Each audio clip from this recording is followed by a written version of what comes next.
ассалому алайкум тамошобинони азизу арҷманд. Нашри барномаи иттилооту ахборо аз телевизиони Тоҷикистон манзуратон мегардонем.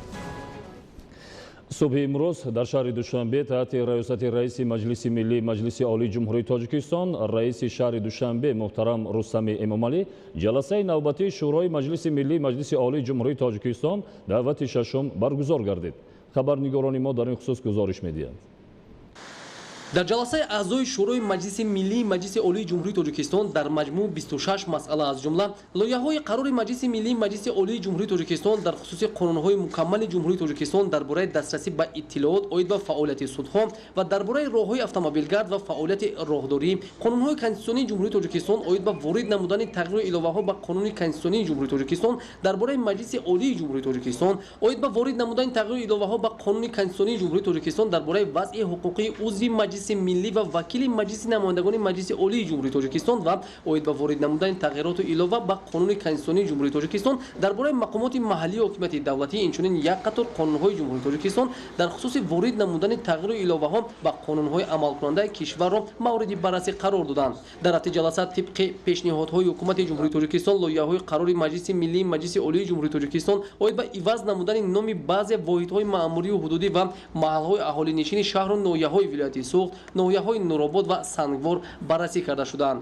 аъзои шӯро инчунин масъалаи рафти иҷрои қарорҳои шӯрои маҷлиси миллии маҷлиси олии ҷумҳурии тоҷикистонро оид ба тавсияҳои муҳокимаи парламентӣ дар мавзӯъҳои вазъи амалигардонии қонуни ҷумҳурии тоҷикистон дар бораи дастгирии давлатии соҳаҳои комплекси агросаноатии ҷумҳурии тоҷикистон, вазъи хизматрасонии тиббӣ ва риояи қонунгузории ҷумҳурии тоҷикистон дар бораи тандурустӣ ва асосҳои ташкиливу ҳуқуқии таъмини рақобати солим ва ҳимояи ҳуқуқи истеъмолкунандагон, мушкилот ва роҳҳои ҳалли онҳо ҳамаҷониба баррасӣ ва муҳокима намуданд.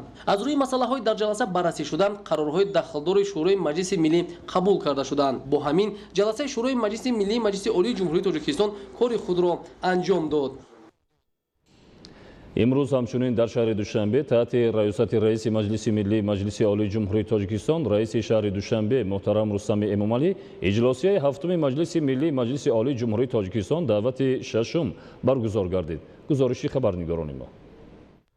нахуст тибқи дастури маҷлиси миллии маҷлиси олии ҷумҳурии тоҷикистон аъзои маҷлиси миллӣ қарорҳои дахлдорро оид ба тасдиқи тартиби кор, интихоби котибот ва рӯзномаи иҷлосия иборат аз 22 масъала қабул намуданд. аъзои маҷлиси миллии маҷлиси олии ҷумҳурии тоҷикистон бо тартиби муқаррар гардида қонунҳои мукаммали ҷумҳурии тоҷикистон дар бораи дастрасӣ ба иттилоот оид ба фаъолияти судҳо ва дар бораи роҳҳои автомобилгард ва фаъолияти роҳдорӣ, қонунҳои конститутсионии ҷумҳурии тоҷикистон оид ба ворид намудани тағйиру иловаҳо ба қонуни конститутсионии ҷумҳурии тоҷикистон дар бораи маҷлиси олии ҷумҳурии тоҷикистон оид ба ворид намудани тағйиру иловаҳо ба қонуни конститутсионии ҷумҳурии тоҷикистон дар бораи вазъи ҳуқуқии узви маҷлиси миллӣ ва вакили маҷлиси намояндагони маҷлиси олии ҷумҳурии тоҷикистон ва оид ба ворид намудани тағйироту илова ба қонуни конститутсионии ҷумҳурии тоҷикистон дар бораи мақомоти маҳаллии ҳокимияти давлатӣ, инчунин як қатор қонунҳои ҷумҳурии тоҷикистон дар хусуси ворид намудани тағйиру иловаҳо ба қонунҳои амалкунандаро мавриди баррасӣ қарор доданд. доир ба масъалаҳои мазкур раисони кумитаҳои маҷлиси миллии маҷлиси олии ҷумҳурии тоҷикистон оид ба таъмини асосҳои конститутсионӣ,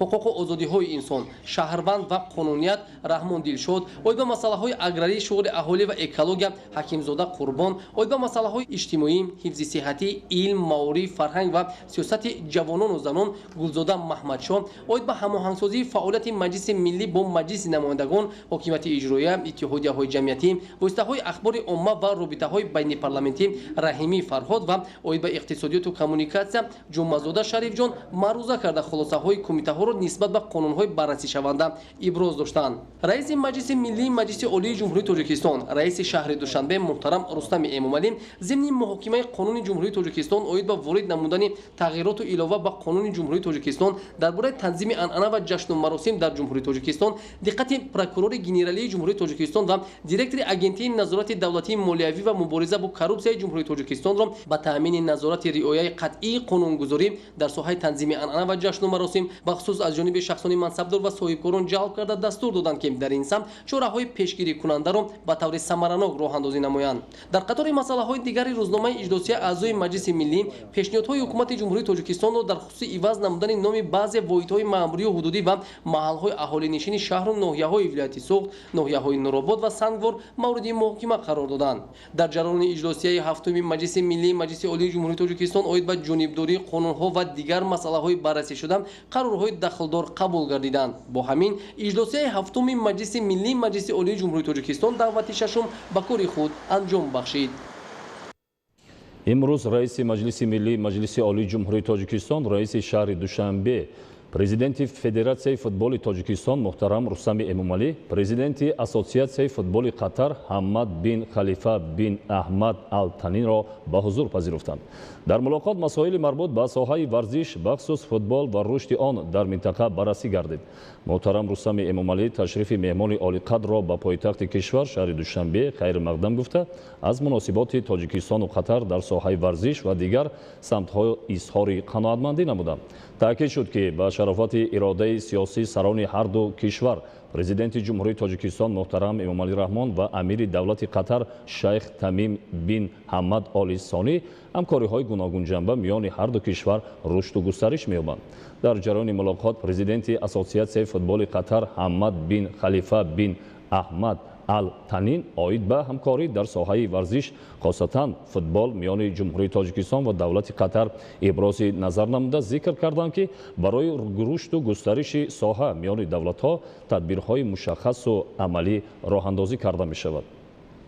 ҳамчунин президенти Федератсияи футболи Тоҷикистон муҳтарам Рустами Эмомалӣ қайд карданд ки ҳамкории дуҷонибаи судманд байни Федератсияи футболи Тоҷикистон ва Ассотсиатсияи футболи Қатар хеле хуб ба роҳ монда шуда, мутахассисони тоҷик дар Қатар таҷрибаи худро оид ба менеҷменти футбол тибқи талаботҳои муосир ташкил намудани мусобиқаҳоро сайқал медиҳанд. Сипас созишномаи ҳамкорӣ миёни Федератсияи футболи Тоҷикистон ва Ассотсиатсияи футболи Қатар ба имзо расонда шуд, ки он тӯли 5 сол амал мекунад ва дар он табодули дониш ва таҷриба, барномаҳои мушоҳида ва сафарбаркунӣ, таҳкими иқтидор, лагерҳои омӯзишӣ ва бозиҳои дӯстона пешбинӣ шудааст. мулоқот дар фазои самимӣ, дӯстӣ ва ҳамдигарфаҳмӣ ҷараён гирифт.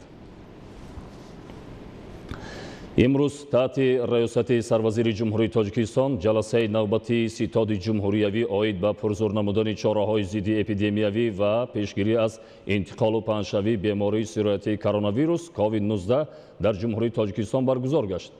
дар ҷаласаи навбатӣ вазъи ҳолати имрӯза дар ҷумҳурии Тоҷикистон, минтақа ва ҷаҳон, захира ва нигоҳдории маводи доруворию маълулҳои безараргардонӣ, пурзур кардани тадбирҳо ҷиҳати баланд бардоштани сатҳи хизматрасонии тиббӣ ва ҳамкории мутақобилаи сохторҳои аъзои ситод ва дигар масъалаҳои мубрами рӯз мавриди таҳлилу баррасӣ қарор дода шуд. ситоди ҷумҳуриявӣ оид ба пурзур намудани чораҳои зидди эпидемиявӣ барои пешгирӣ аз интиқолу паҳншавии бемории сироятии коронавирус COVID-19 дар ҷумҳурии Тоҷикистон ба таваҷҷӯҳи шаҳрвандон мерасонад, ки айни замон дар муассисаҳои тандурустии мамлакат ҳолати гирифтор шудан ба бемории сироятии коронавирус COVID-19 ҷой дорад. عامل اساسی خروج نوبتی بیماری مذکور را متخصصان در بی‌توجهی رعایت نکردن مهلت معین شده برای خودمحافظتی شهروندان مملکت که از خارج کشور برگشته بودند استفاده نکردن نقاب و دیگر توصیه‌ها ارزیابی می‌کنند. وابسته به این از هر یک ساکن مملکت قطعاً رعایت نمودن توصیه متخصصان ساحه به ضرورت گشت و گذار نکردن، استفاده نقاب در جایهای جمعیتی و دیگر موادهای بی‌ضررگردانی طلب کرده می شود. بار دیگر به توجه شهروندان رسانده می شود که تنها با رعایت توصیه های متخصصان ساحه طب و جانبداری ساکنان می توان از سرایت‌یابی به دلخواه بیماری دست یافت. قید کرده شد که متاسفانه وقتهای آخر در قلمرو جمهوری تاجیکستان نیز ساکنان به اهمیتی ظاهر میکنند که این میتواند دلخواه حالت را به میان آورد. مورد ذکر است که با سبب خروج نوبتی بیماری سیرایتی کرونا کووید-19 در یک قطار کشورهای جهان بار دیگر فعالیت مرکزهای خدمت رسانی، برگزاری جشن و مراسم، باغ و گلگشت و مکانهایی که در آن جا پیوسته آدمان جمع میگردند قطع کرده شده. حرکت واسطه‌های نقلیات جمعیتی محدود گردیده وضعیت карантини اعلام کرده شده است. وابسته به این ستاد جمهوریوی آید به پرزور نمودن چاره‌های ضد اپیدمیوی و پیشگیری از انتقال و پنهشوی بیماری سیرایتی کرونا ویروس کووید 19 در جمهوری تاجیکستان قرارهای داخلدار از جمله پرزور نمودن هماهنگی فعالیت وزارت و اداره‌های داخلدار در سمت نظارت رعایت قاعده‌های گیگین شخصی و جمعیتی از جانب ساکنان، نظارت مرکزهای خدمت رسانی و فرهنگی، اندیشیدن چاره‌های قطعی پیشگیری کننده و ضد اپیدمیکی، رعایت قاعده‌های سانیتاری و گیگینی پیشگیری کننده و ضد اپیدمیکی هنگام گذرانیدن توی، معرکه‌ها و مراسم دفن، همچنین با مقصد پیشگیری پنهشوی بیماری سیرایتی کرونا ویروس کووید 19 اندیشیده چاره‌های ضروری هنگام انجام دادن پروازهای بین المللی را قبول نمود. شام 20 ایون سال روان از جانب جمهوری مردمی چین به جمهوری تاجیکستان همچون کمک در حجم 300,000 وایه واکسینه کرونا واک با ضد بیماری سیرایتی کووید 19 وارد کرده شد. واکسینه کرونا واک توسط خط سیر مخصوص چارتری و جمهوری تاجیکستان انتقال داده شد که برای پیشگیری بیماری سیرایتی کووید 19 آید به ایمونیزاسیون اهالی جمهوری تاجیکستان پیش بینی شده است. نوردین قربان و محمد سعید کمال گزارش می‌دهند.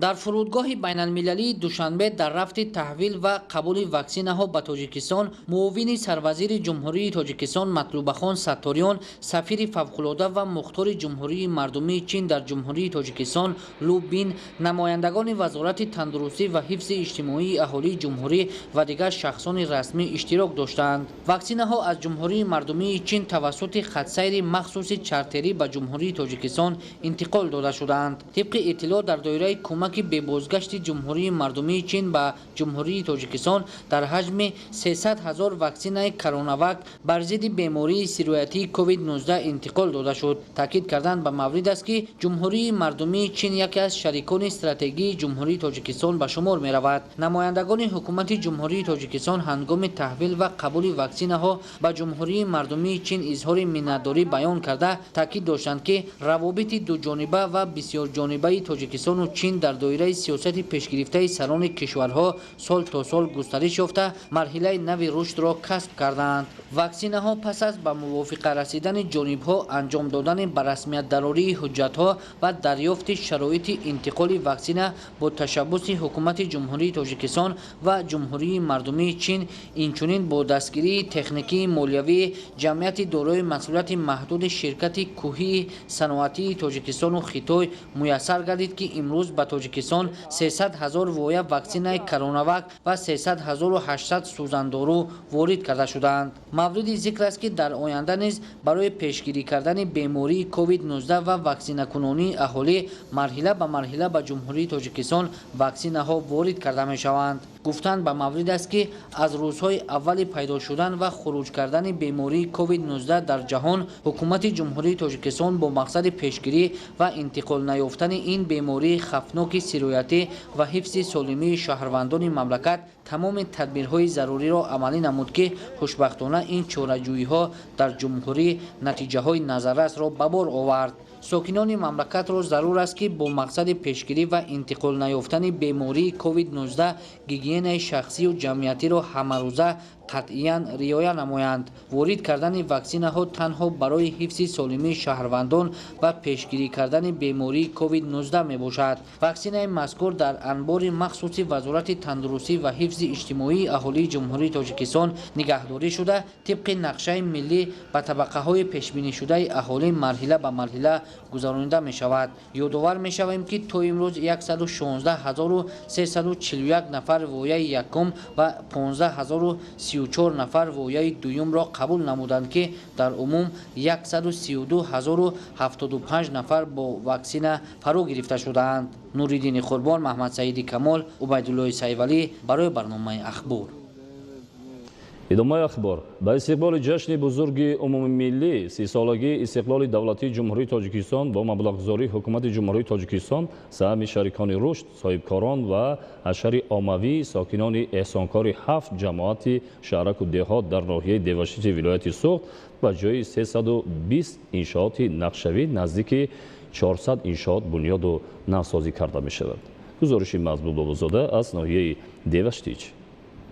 جشن بزرگ مکرم ملت 30 سالگی استقلالیت دولتی جمهوری تاجیکستان را خرد و بزرگ ناحیه دیوشتیچ ولایت سوخ بی‌صبرانه انتظاری میکشند و به این سنین سعید و فرخنده دستاویز مناسب آماده کرده ایستادند. بالای 320 بند نقشه چهاربینی از جانب مقامات اجرایی حاکمیت دولتی ناحیه ترتیب داده با اخلاص و دستگیری صاحبکاران برومند و خیر و احسان ساکنان سخاوت پیشه 7 جماعت شهر و دهات در سال جشن میلاد وطن باز بنیاد و نوسازی نزدیک 70 انشاءات سطح مختلف دیگر از قبیل ساختمان صنفخانه‌های علاوگی در نزد مؤسسه‌های تحصیلات میانه عمومی، تولدخانه‌های مرکزهای سلامتی، پل‌های کلان نقلیاتگرد و مرکزهای خدمت‌رسانی و دیگر انفراستراکچورهای اساسی یاررسان با رنگ و جلوه تازه ادامه یافته سیمای دهات را زیبا و نظرآور می‌سازد. این عمل در دهه مید که جماعت دهات وحدت ناحیه دیوشتیچ که از مرکز مأموری ناحیه در مسافه نزدیک 70 کیلومتر دوری جایگیر است از جانب اهالی خیر و احسانکار دستگیری صمیمی پیدا کرده است. مورد به تاکید است که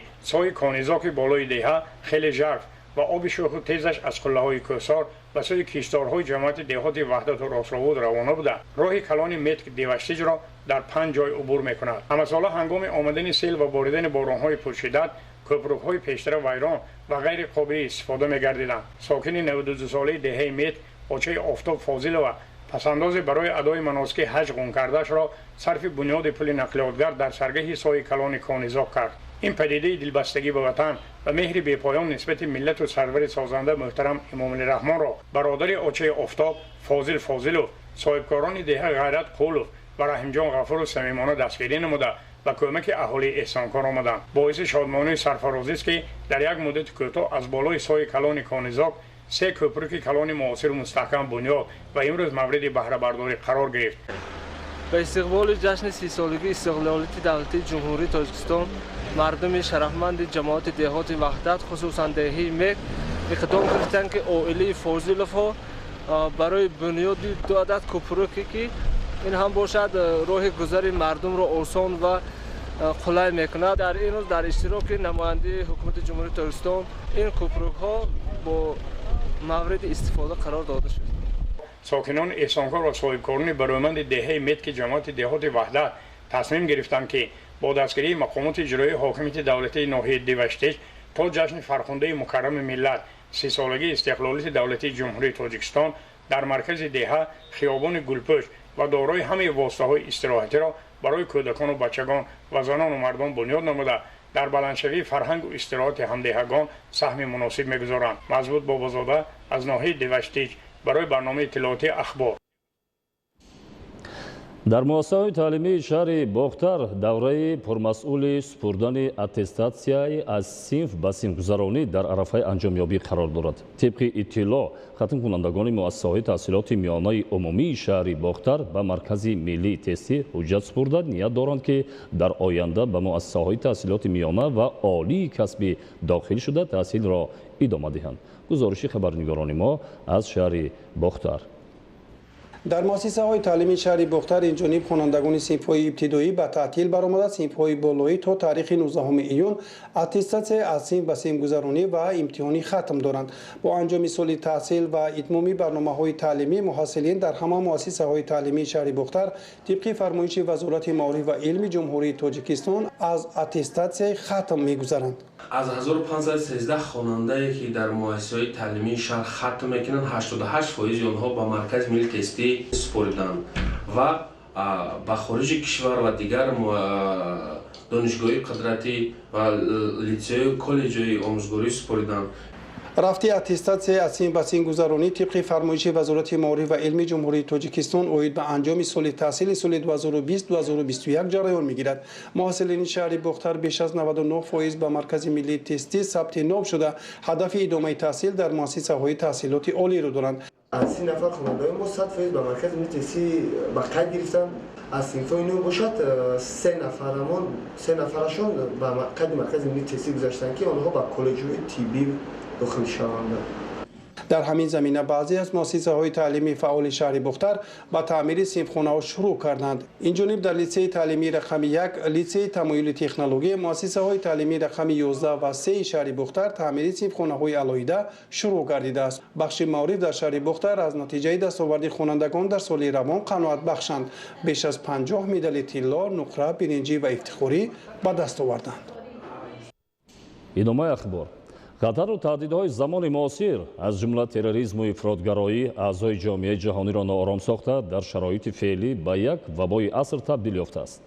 бо мақсади пешгирӣ аз ин зуҳуроти номатлуб дар вилояти Рязани Федератсияи Россия масъулони ҷамъияти тоҷикон бо ҷалби донишҷӯён корҳои фаҳмондадиҳӣ мегузаронанд. гузориши Маҳмадалӣ Сафар ва Хуршед Сайдаҳмад. дар раванди зудтағйирёбандаи авзои ҷомеаи ҷаҳон бар асари бархурди тамаддунҳо ва зуҳури дигар хатару таҳдидҳои замони муосир, тадбирҳои муассира дар роҳи худшиносии миллӣ ва баландбардоштани ҳисси ватандӯстиву ҳифзи дастовардҳои даврони соҳибистиқлолӣ амалӣ карда мешавад, ки ин барои пешгирӣ аз таъсири падидаҳои нохушоянди таҳмилшуда мусоидат хоҳад кард. бо ин мақсад масъулони ҷамъияти тоҷикони вилояти Рязан бо донишҷӯёни тоҷик мулоқот карданд, ки пеш аз ҳама вобаста ба худшиносӣ ва ҳифзи арзишҳои миллӣ изҳори андеша намуданд. таъкид гардид, ки барои эмин нигоҳ доштани тафаккуру афкори насли имрӯзу оянда аз таъсири омилҳои беруна бахусус фаъолияти ташкилоти террористиву экстремистӣ, ки ҳадафҳои муғризонаашонро тариқи шабакаҳои иҷтимоӣ амалӣ кардан мехоҳанд, тадбирҳои муҳиму саривақтӣ андешида мешавад. чунин як иқдомоту ташаббусҳои созанда дар шароити феълӣ аз муҳимтарин тадбирҳои вобаста ба пешгирӣ аз таъсиру хатару таҳдидҳои замони муосир аст, ки бо ин роҳ дар ҳифзи арзишҳои миллӣ, таҳкими сулҳусубот ва амну осоиштагӣ заминаҳои устувору боэътимод хоҳад гузошт. Маҳмадалӣ Сафар, Хуршед Сайдаҳмад аз вилояти Рязани Федератсияи Русия барои барномаи ахбор. дар литсеи касбии техникии ноҳияи Восе дар баробари омӯзиши касбҳои гуногун ҳамчунин синфхонаҳои омӯзиши ҳунарҳои мардумӣ низ фаъолият мекунад, ки онҳо дар таблиғи ҳунарҳо ва рушди ҳунармандӣ замина мегузоранд. ҳикматулло ҳусейнзода аз ноҳияи Восе гузориш медиҳад. литсеи касбии техникии ноҳияи Восе дар тарбия ва касбомӯзии ҷавонони ноҳия саҳми муносиб мегузорад.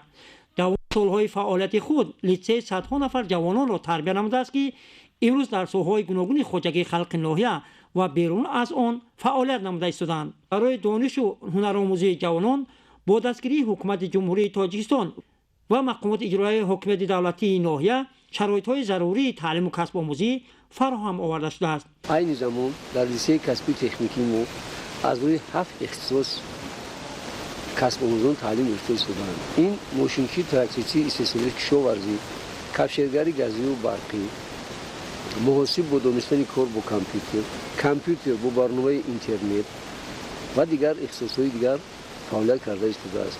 бояд тазаккур дод, ки айни замон базаи моддии техникии литсеи мо дар сатҳи бениҳоят хуб қарор дорад, чунки бо дастгириҳои асосгори сулҳу ваҳдати миллӣ, пешвои миллат муҳтарам Эмомалӣ Раҳмон аз ҳисоби бонки рушди Осиё ва инчунин лоиҳаи тақвияти таҳсилоти касбии техникӣ ва омӯзиш ба мо ҳама технологияҳои ҳозиразамон дастрас карда шудааст. аз ҷумла зиёда аз 59 компютер, 30 компютери шахсӣ, 5 тахтаи электронӣ ва инчунин қариб ки тамоми бинои муассиса аз таъмири асосӣ баровардаша бо мебелҳои ҳозирамон муҷаҳҳаз гардонда шудааст. дар омӯзгоҳи мазкур бо мақсади фаро гирифтани касбҳои ҷавобгӯи талаботи рӯз курси дузандагӣ ташкил карда шудааст. ман мехоҳам дар оянда дузандагиро ёд гирифта бар ватану миллати худам содиқона хизмат намоям. дар назди муассисаи мазкур коргоҳи адрасбофиву атласбофӣ фаъолият менамояд, ки ин барои фарогирии занону духтарони хонашин бо шуғли доимӣ мусоидат менамояд. дар ин ҳунаристон тамоми шароитҳо муҳайё карда шудааст, ки ба баланд гардани дониши муҳассилин таъсири мусбат мерасонад. ҳикматулло ҳусейнзода аз ноҳияи Восе барои барномаи ахбор. бинандаҳои азизу арҷуманд, ин буд барномаи иттилоотии ахбор. тансияту хонобод бошед.